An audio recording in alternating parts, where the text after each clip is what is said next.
Hi,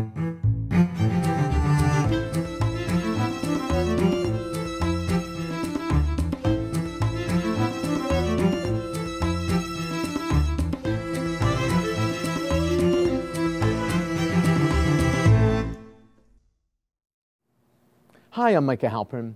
Thank you for joining me today as I do some thinking out loud. Our first segment is called Background Briefing. The first thing I've been thinking about is cyber terror. It seems that nearly everyone, every country, even guys flying on planes, are trying to hack. If they can, they're doing it. Officially, countries have developed special units to hack and attack and create viruses and other software as weapons. There are also offensive cyber terror groups, loosely knit cyber communities that work to attack targets. Then there are the kids, they're also hacking. And then there are the companies who are trying to make a name for themselves. It all falls into the category of cyber terror. Then, of course, there is the defense against the hackers. This is called, quote, cyber defense or counter cyber terror. As crazy and as preposterous as it sounds, what you often see on TV is real. Countries and corporations have spent oodles of money to make certain that they are not hacked, and if they are, that the damage is contained. Half of Turkey, 44 of 81 provinces, 40 million people, including those living in Istanbul and Ankara, suffered a massive power outage that lasted over 12 hours. It happened on Tuesday, March 31st. It happened because Iran wanted it to happen. The blackout in Turkey was caused by a cyber hack that almost certainly originated in Iran. This cyber attack was payback, a taste of what Iran has to offer. Everything went down: computers, airports, air traffic, traffic lights, hospitals, lights, elevators, refrigeration, water, sewage. Everything simply stopped. In an instant, Turkey was transported back to the Stone Ages. Attacks like this one are caused by malware inserted into computers via email or a thumb drive that is attached to a computer and that somehow connects to the electric grid. The invading codes respond to commands and are activated by a message, often something as simple as an email. And it doesn't even have to be an opened email. The program can be automatic or it can be controlled by an operator on the other end somewhere. It all depends on the type of hack, and that's how sophisticated these attacks can be. They can actually even turn on your computer cameras and watch you. There is a reluctance to announce a cyber hack. Bloomberg Business, let's say for instance, on April 1st, wrote about an attack on Turkey.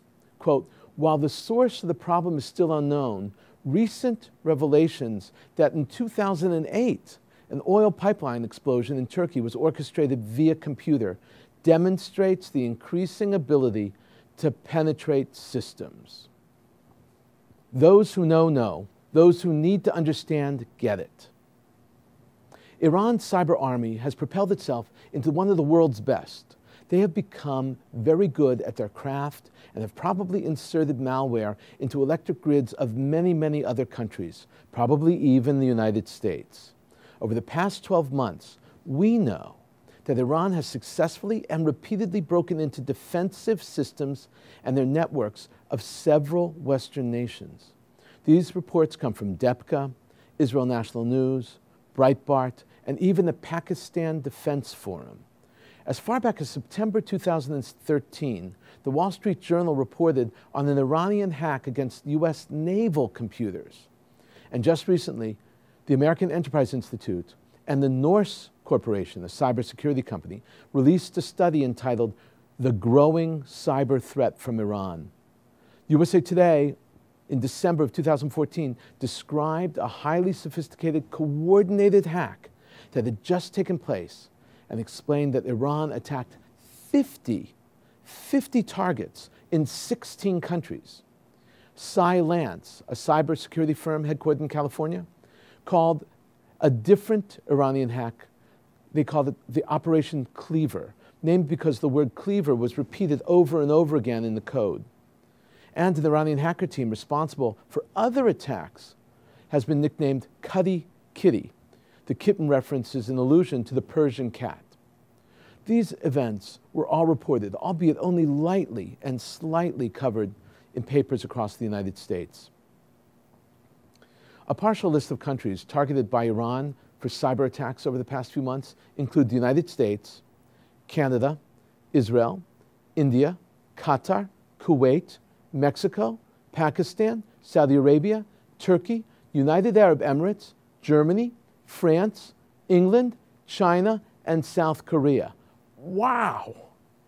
While these attacks have been less dramatic than the massive attack against Turkey, more annoying than paralyzing, they are still all acts of cyber warfare.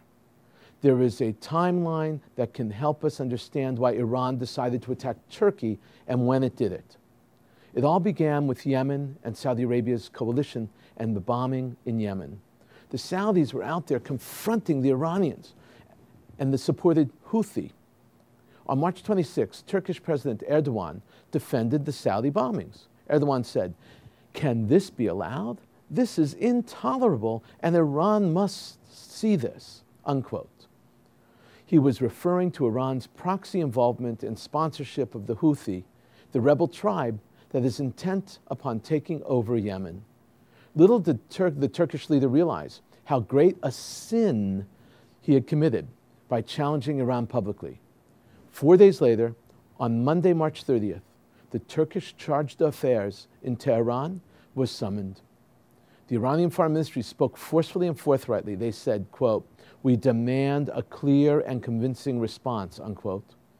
Iran wanted an apology for what they termed Erdogan's inappropriate and unusual response, unquote. Turkey did not apologize, so Iran turned out the lights in Turkey.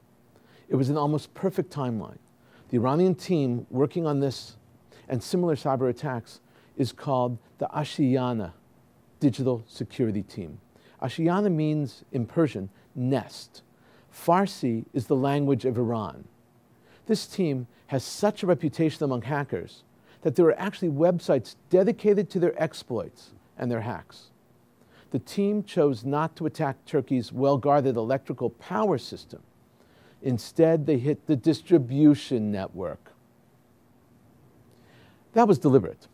In that way, Iran was able to shut down and then reopen the power sources at will when they decided that the Turks had learned their lesson. It's safe to assume that Iran has already infiltrated the electrical grids of other vital targets across Europe, where cybersecurity is often very lax. Like in Turkey, they probably have not insinuated their malware into the various main reactors, but instead they found the weakest cyber links, which is the distribution side of the electric grid. This attack on Turkey is the first time that Iran shut down a country through a cyber attack. This kind of an attack can bring an enemy to its knees very quickly. It was the first attack of its kind. I doubt it will be the only attack. If a deal with Iran is signed on June 30th, Iran will be welcomed into the community of nations. Economically, that would have a huge impact. Iran is the third largest country in the Middle East.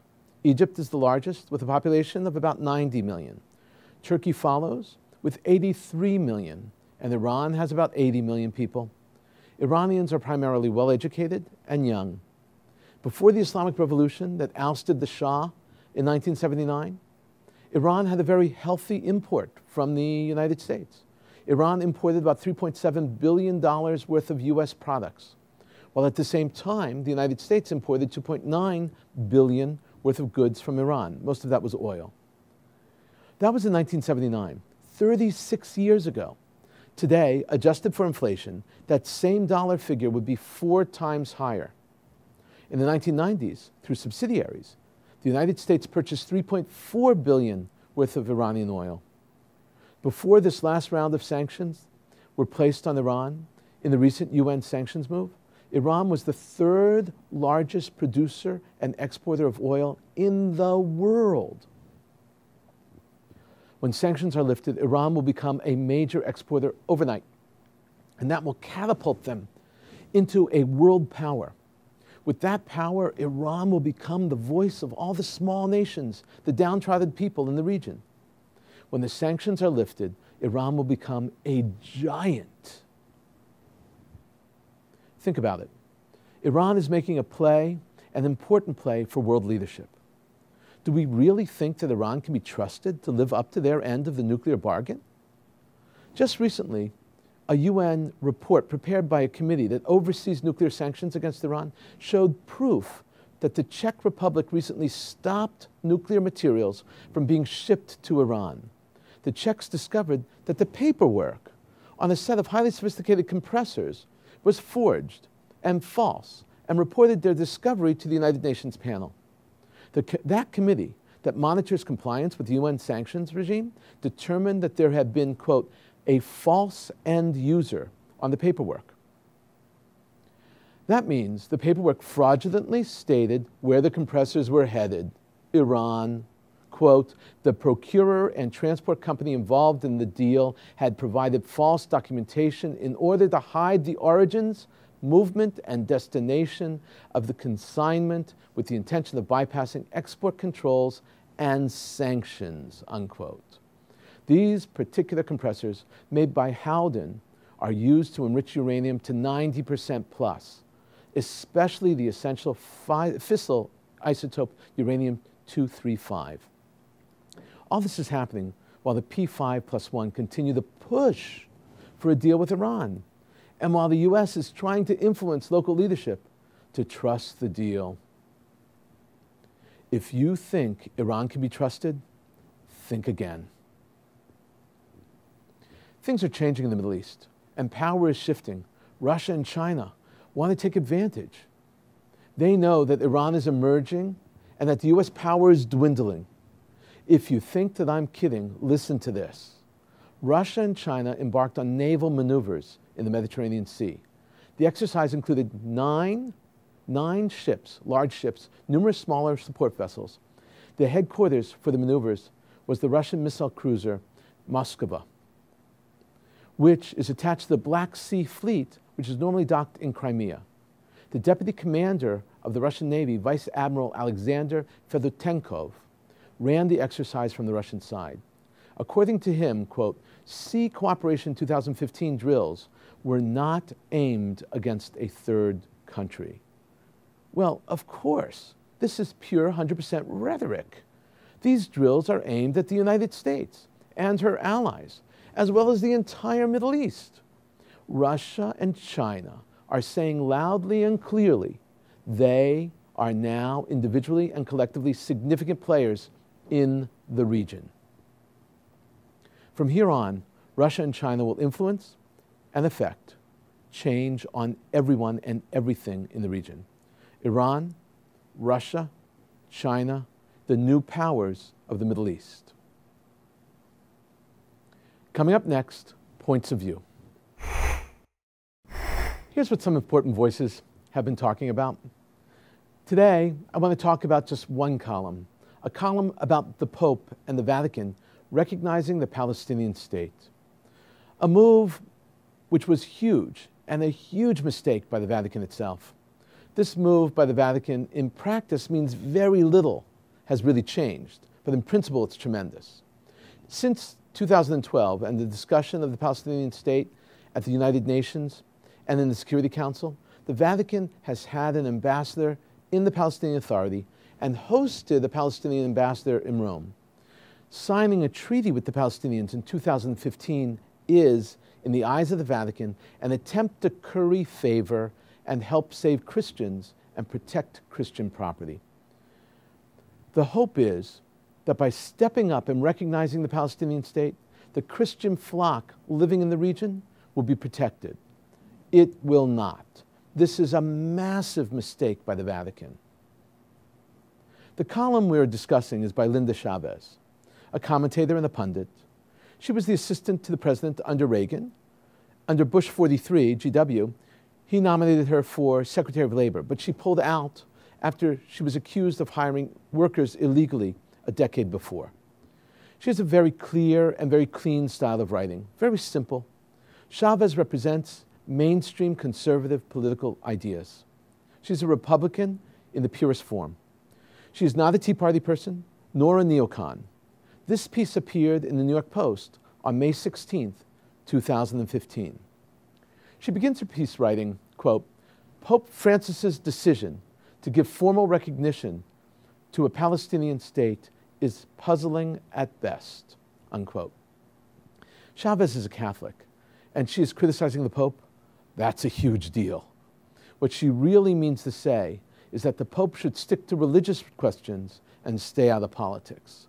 She quotes Jonathan Tobin, the editor at Commentary Online, and a columnist we have discussed here on the show very frequently. Tobin says, quote, for all his goodwill, the Pope is mistaken to think that giving the Palestinians such recognition will advance the peace process. Interestingly, in this quote, Pope is not capitalized. I do not know if it was a mistake, a typo, or intentional, but it is definitely worth mentioning.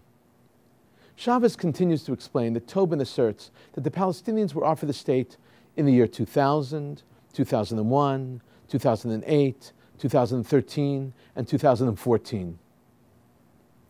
Chavez then says, quote, she would, quote, go further by signing a treaty with the Palestinians that includes recognition of the state of Palestine.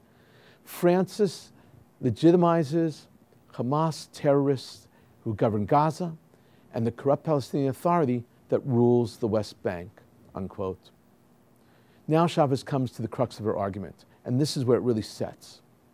Quote, so why sully his message, meaning all the good the Pope has done, by weighing in on this issue, period? And then she continues.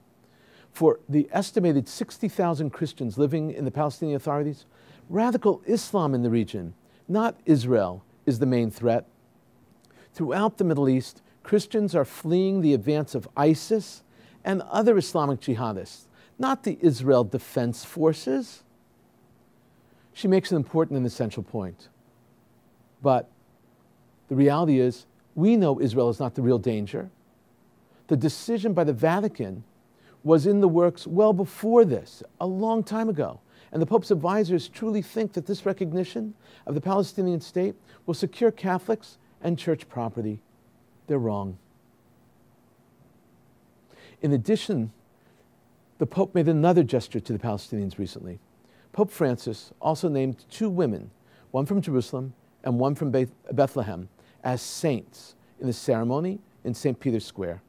The pontiff canonized Sister Marie Alphonsine and Alphonsine Daniel Katas, founder of the Sisters of the Most Holy Rosary of Jerusalem, and Miriam Boardi, who founded the Carmelite convent in Bethlehem.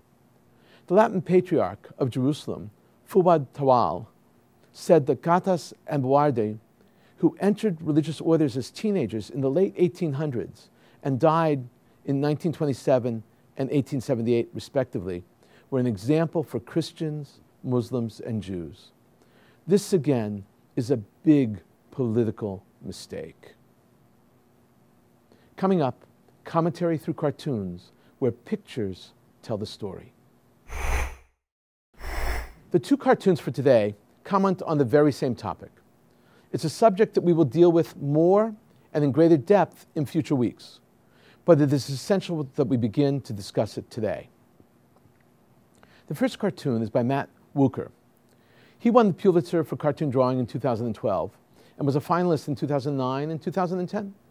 Since the very start of Politico, he has been their cartoonist.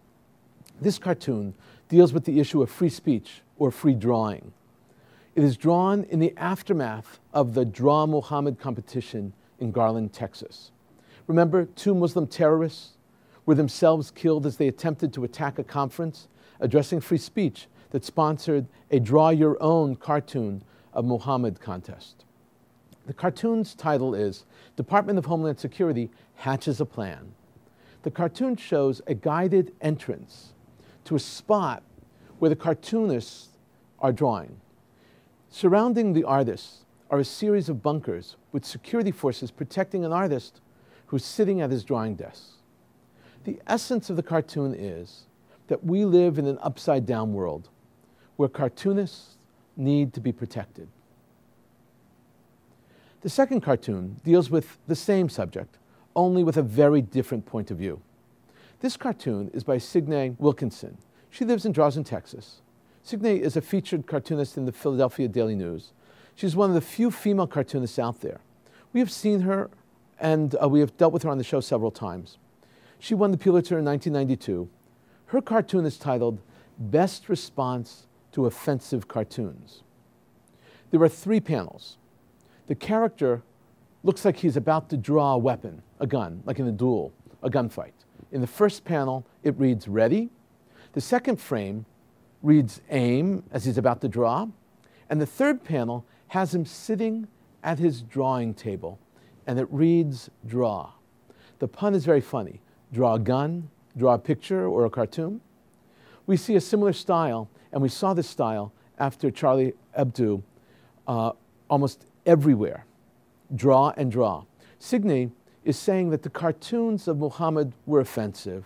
Yes, but the best response is to draw better cartoons, not to kill the artist or to censor them. That's her point. In a moment, my own perspective and a few predictions. Most of the time, I take it for granted, but every year on Israeli Independence Day, I marvel anew at the miracle called the modern state of Israel. Israel was established 67 years ago. At the time, there were 806,000 citizens in Israel. Today, there are 8,345,000. That's a tenfold increase. That's a miracle. When Israel was created, Tel Aviv had 100,000 residents. Today, there are 14 cities with over 100,000 residents. 6 of those cities have over 200,000 residents. That's a miracle. Israel grew by 162,000 people last year. There were 44,000 deaths. 32,000 people made Aliyah, despite or perhaps in spite of the tensions of this past summer. That's a miracle. Here's the most remarkable number of all. 176,000 babies were born. Every birth is a miracle.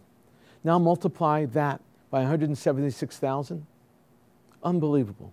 75% of Israelis are native-born Sabras.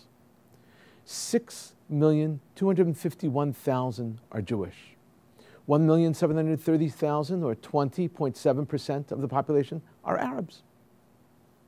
These numbers are nothing short of a miracle. At 67 years old, Israel has exceeded all expectations. 67 years ago, when our parents and grandparents witnessed the birth of the State of Israel, they hardly believed it would last this long. The other day, Birzeit University in Ramallah, located just north of Jerusalem, held student council elections. Birzeit is an elite university for Palestinians. There are 9,000 undergrads, 1,200 graduate students at the university itself. 47 BA degrees are offered and 26 MAs. The election drew 77% of the undergraduate student body. That's a lot. The results are telling. In the student council at Birzeit University, Hamas defeated Fatah. Of the 51 council seats, Hamas's Wafa party garnered 26. Fatah, the party begun by Yasser Arafat, will have only 19 seats. Last year, Fatah got 23 and Hamas 20. This election was watched very closely by Palestinian leaders and by Israel. University elections are often insight into the perspective of population at large and are the first to show trends of future leadership in a society. In business and in politics, winning an election at Birzeit University, the heart of the West Bank, is a major victory for Hamas and a terrible blow to Fatah, the main Palestinian party. Hamas is on the rise. There's no possible way of interpreting this election any other way. We've been thinking out loud about a lot today. Now that you know what I've been thinking, let me know what you're thinking. Email me at micah@jbstv.org. Tweet me at Micah Halpern. Tell me what you think. Before we end, let me leave you with one piquante piece of information. Did you know that the Middle East was the capital of Christianity for the Christian church? It was not Jerusalem. In the year 330, the Roman Emperor Constantine created Constantinople. Constantine needed a Christian capital to be where the action was, on the front, not stuck back in Rome, far from the action itself. His new capital was on the cusp of Europe and in Asia at the same time. What is it? In the Middle East. It's the Middle East today, too. It bridges two continents. From this location, the royal court could function effectively, and his armies could quickly respond and be dispatched when necessary. Today, that same city is now a Muslim city, and it is called Istanbul, the largest city in Turkey. Thank you for thinking out loud with me, Micah Halpern. Let's think out loud again next week on JBS.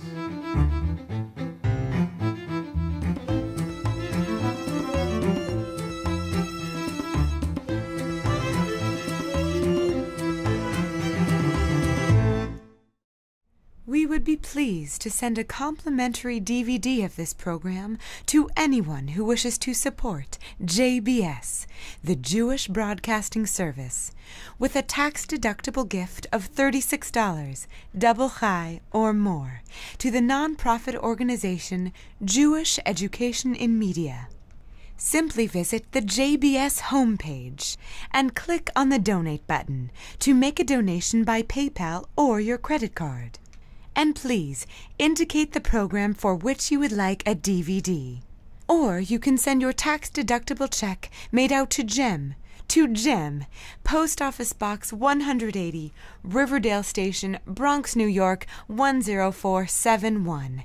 And again, please remember to indicate which program you would like to receive with our compliments. And we thank you for your kind support.